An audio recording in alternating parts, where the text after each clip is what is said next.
Hola, soy Miguel, profesor de filosofía. En este vídeo vamos a dar respuesta a las preguntas 6 a 10 del cuestionario del 9 de marzo que se quedaron sin tratar en clase. Las preguntas 6 a 8 formarían parte de la dialéctica trascendental, ¿no?, dentro de la crítica de la razón pura. Sin más dilación, vamos a dar respuesta a la pregunta 6. Dice, ¿es posible para Kant la metafísica y por qué? Para Kant no es posible la metafísica, o mejor dicho, no es legítima la metafísica. Posible sí es en el sentido de que hay autores hablando de metafísica en su tiempo y ahora también, pero no sería legítimo. Ahora la pregunta, ¿por qué? Para empezar, debemos entender que la metafísica aborda el conocimiento de realidades que estarían más allá de la experiencia. Es decir, ideas que traspasan la barrera de la información que nos aportan los datos sensibles. Estas ideas de la metafísica, ¿cuáles son? Serían las ideas de Dios, alma y mundo. ¿Qué problema hay con conocer o intentar conocer este tipo de ideas puras? Pues el problema estaría en que para intentar conocerlas debemos aplicar las categorías de la analítica trascendental, que serían estas: unidad, pluralidad, totalidad, etc. Y estas categorías solo pueden funcionar si se le aporta la información dada por los datos de los sentidos. Pero el problema es que los datos de los sentidos, digamos que las ideas de Dios, alma y mundo traspasan, van más allá de la información aportada por los datos de los sentidos. Por tanto, esto da lugar a fallos, a problemas, a falacias en los razonamientos. Entonces, repito, intento decirlo de una manera más resumida. Para Kant, la metafísica no sería una disciplina legítima. ¿Por qué? Porque la metafísica trata de realidades que están más allá de la experiencia, como la de Dios, alma y mundo, y las categorías o conceptos puros solo se pueden aplicar a los datos de los sentidos. Esa sería la respuesta. Entonces, no sería posible. ¿Por qué? Porque la metafísica trata de realidades que están más allá de la experiencia y las categorías solo se pueden aplicar a los datos aportados por los sentidos. Siguiente pregunta. La 7. ¿Qué son y por qué surgen los paralogismos y las antinomias? Bien, los paralogismos y las antinomias, aquí tenéis también algo de información en este documento. A ver si lo encuentro, aquí están. Bien, ¿qué son los paralogismos y las antinomias? Empezamos con las antinomias. Las antinomias serían razonamientos falsos, contradictorios, a los que se llega cuando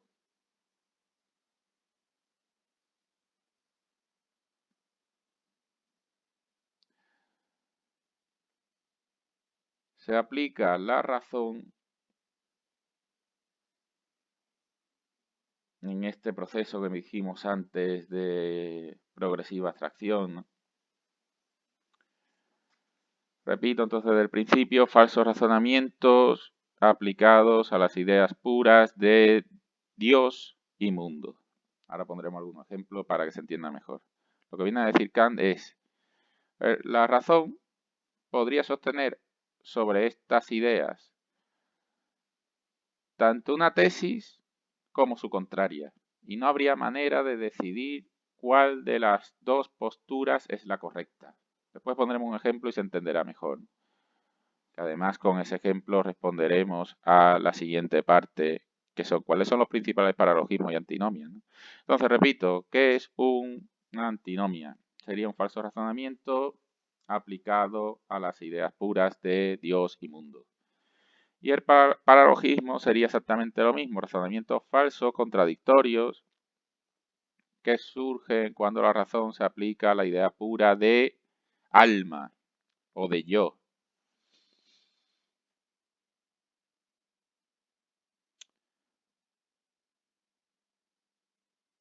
Vamos a ver tan solo un ejemplo. Esto es un tema largo y complejo por sí mismo, ¿no?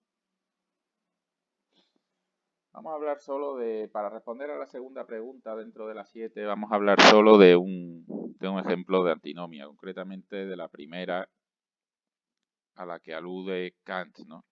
Concretamente, la primera antinomia dentro de la crítica de la razón pura, de la dialéctica trascendental, sería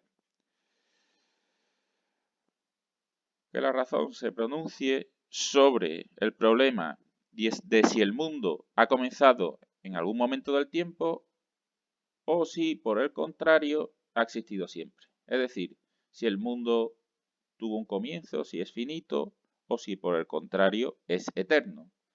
Bien, ¿qué ocurre? Según Kant, se puede razonar de una manera aparentemente legítima tanto para sostener una cosa como la otra. Y no hay manera de decidir cuál de las dos es cierta. Según Kant, esto ocurriría, como hemos dicho antes, porque la razón se está aplicando a ideas que están más allá de los datos de los sentidos, y esto siempre da lugar a falacias, a razonamientos falsos. Debemos fijarnos en que tanto paralogismos como antinomias tienen en común que dan lugar a conclusiones, como hemos dicho antes, el mundo tiene un comienzo o existió siempre. Pues en ambos razonamientos, tanto si se razona a favor de una tesis o de su contraria en este caso, da lugar a conclusiones que la experiencia no podría ni verificar ni falsear. Es decir, esto sería puramente metafísico, ideas puras que los datos de los sentidos no nos aportan, la experiencia no nos aporta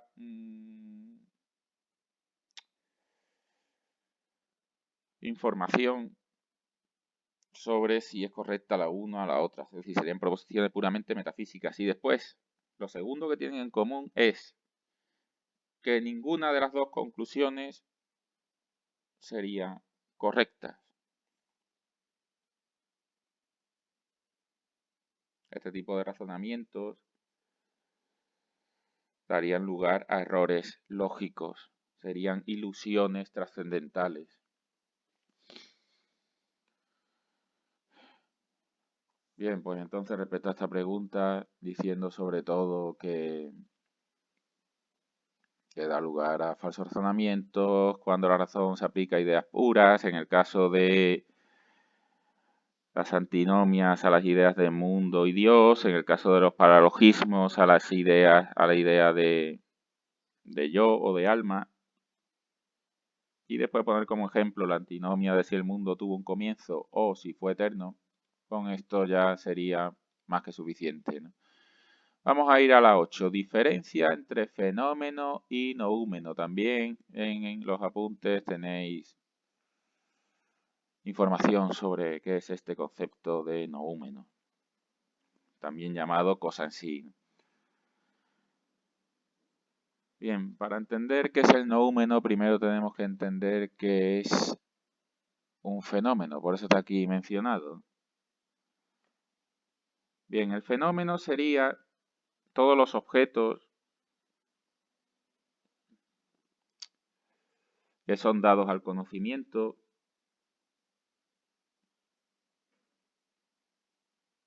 son dados a un sujeto.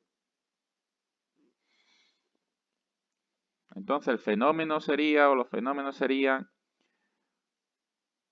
cómo un objeto aparece y es conocido para un sujeto, ¿no? Todos los datos de los sentidos recogen información sobre estos fenómenos, ¿no? Como color, forma, solidez, etcétera, ¿no? Es decir, entonces, ¿qué sería un fenómeno? cómo un objeto se le aparece o se le muestra a un sujeto. Pero cuando hablamos del noúmeno, nos estamos haciendo ya la pregunta de cómo sería ese objeto en sí mismo. No como yo lo percibo, no como yo lo concibo, ¿no?, con mis categorías, sino cómo sería ese objeto en sí mismo, sin que fuese pensado o abordado por un sujeto. Claro, sería pensar ese objeto al margen de la sensibilidad y al margen de los conceptos que se le aplican, ¿no? ¿Cómo sería? Pues la respuesta es que no se puede saber. Sería algo incognoscible, no se puede conocer. Es algo que podemos tener esa idea, ¿no?, pero no se podría saber cómo es un objeto en sí mismo sin su relación con el sujeto. Entonces, fenómeno, ¿qué es? ¿Cómo se le aparece o se le muestra a un sujeto un objeto? ¿Y qué es un noúmeno? Sería cómo es el objeto en sí mismo, al margen de cómo se lo percibe. Bien, con esta pregunta 8 terminaría la dialéctica trascendental y el tratamiento de la crítica de la razón pura, que probablemente es una obra, pues, compleja, ¿no? Probablemente difícil de entender,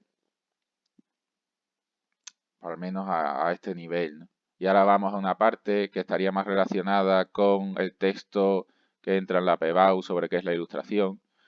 Estas dos preguntas se responden, como dice aquí, en las páginas 62 y 63 de una manera relativamente clara. Yo las voy a mencionar sin enrollarme demasiado. Dice la 9. ¿En qué sentido puede sostenerse que toda la obra kantiana es la máxima representación de la ilustración? Recordemos, el siglo de la ilustración es el siglo de las luces, ¿no?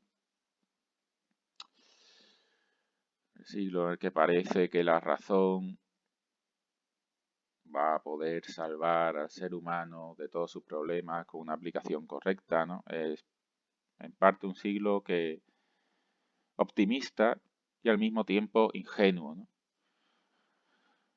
Kant es uno de los máximos representantes de la Ilustración en este sentido, ¿no? Nosotros somos hijos de la Ilustración, tanto como respuesta a la Ilustración, con el posmodernismo y con otras críticas a la Ilustración, como con la defensa que otros autores están haciendo de la Ilustración, ¿no?, del hecho de que sí, deberíamos seguir confiando en la razón para una progresiva realización del ser humano. Me ciño a la pregunta, ¿en qué sentido puede sostenerse que toda la obra kantiana es la máxima representación de la Ilustración? Pues bien, toda la obra kantiana sería una defensa de la liberación de todo tutelaje, es decir, es una liberación de la apelación a las tradiciones, de la apelación a la autoridad, de la apelación a la religión, y por tanto un alegato al sapere aude, ¿no?, a atreverse a pensar por uno mismo gracias a la razón. Por tanto, ¿cómo se puede leer la obra kantiana como representación de la Ilustración? Porque defiende que nos liberemos de las cadenas, de la tradición, de la autoridad, de la fe religiosa, que no estarían fundadas en la razón, y atreverte a pensar por ti mismo, guiado por la razón. Eso sería lo básico sobre esta pregunta. La última, 10. ¿Qué diferencia hay entre uso público de la razón y uso privado de la razón y qué implicaciones tiene? Claro, uno de los posibles peligros que tendría este alegato a favor de la razón sería que, al fin y al cabo, si cada uno piensa por sí mismo de una manera aparentemente razonable, podría no coincidir con lo que piensa otro, ¿no? Y esto puede dar lugar a ciertos problemas públicos. Por tanto, Kant se ve obligado a distinguir entre el uso público de la razón y el uso privado de la razón, ¿no? En el uso público de la razón, todo el mundo debe ser totalmente libre, pero en el uso privado sí que debe haber límites. En el uso público de la razón hay una discusión, esto más o menos estoy siguiendo los apuntes, una discusión abierta de los problemas con vistas a encontrar medidas, fórmulas, métodos para resolverlos. Pero en cambio, en lo que respecta al uso privado,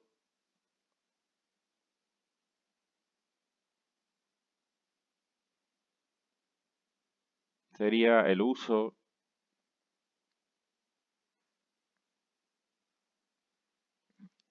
que como persona concreta, como ciudadano, como profesional, alguien se ve obligado a hacer de la razón. Públicamente, alguien podría discutir medidas del Estado, pero en el uso privado, el hecho de que discuta medidas del Estado no significa directamente que pueda negarse en su uso privado de la razón a acatar esas medidas. Puede discutirlas para que entre todos se llegase, digamos, a una medida más satisfactoria, más razonable, etcétera. Pero no podría en su uso privado de la razón negarse a acatar esas medidas. Claro, lo que está intentando aquí atajar Kant es el problema de que este alegato a favor de la razón supusiese un desorden público. Una cosa es que te atrevas a pensar por ti mismo, claro, porque si estás rompiendo en la pregunta 9 una serie de lazos comunitarios que unen a la sociedad a tomar medidas comunes, claro, ahora que lo has roto y has dicho, no, vamos a razonar por nosotros mismos, ¿cómo consigues después de todo que en el uso individual de la razón no llegue cada uno a conclusiones diferentes y eso suponga que un cierto desorden o unas ciertas medidas poco convenientes, poco satisfactorias, etcétera? Pues con esta distinción de uso público de la razón y uso privado. En el uso público puedes discutir cualquier medida, etcétera, proponer alternativas, pero en el uso privado de la razón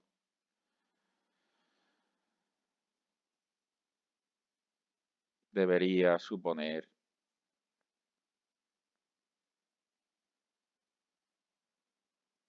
un uso profesional de la razón. Bien, no me enrollo más. Muchas gracias por haberme escuchado. Nos vemos en clase o en el próximo vídeo. Saludos.